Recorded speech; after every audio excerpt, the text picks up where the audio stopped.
Isang malakas at emosyonal na pangyayari na nangyari kamakailan lang dito sa Pilipinas.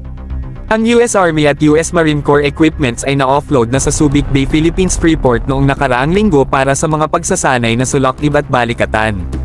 Talaga namang napakalakas ng samahan natin sa US military. Ang mga military equipments na ito ay hindi lamang dumaan sa karagatan, sila ay dala-dala rin papunta sa Subic, Pilipinas, para sa Joint Exercise Balikatan 2024. Isa itong malaking hakbang para sa ating mga puwersang militar upang mapalakas ang kanilang kasanayan at pakikipagtulungan sa gitna ng mga hamon sa seguridad sa rehiyon. Tingnan mo lang ang proseso, mga sasakyang pandigma mula sa US military na naglalakbay papunta sa Pilipinas para sa isang masiglang pagsasanay. Ito ang tunay na pagpapakita ng kooperasyon at pakikipagtulungan sa pagitan ng Pilipinas at United States.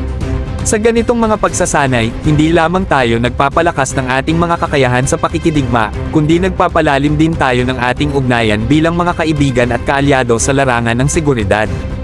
Ang pagkakaisa natin ay nagsisilbing pundasyon ng kapayapaan at kaayusan sa rehiyon.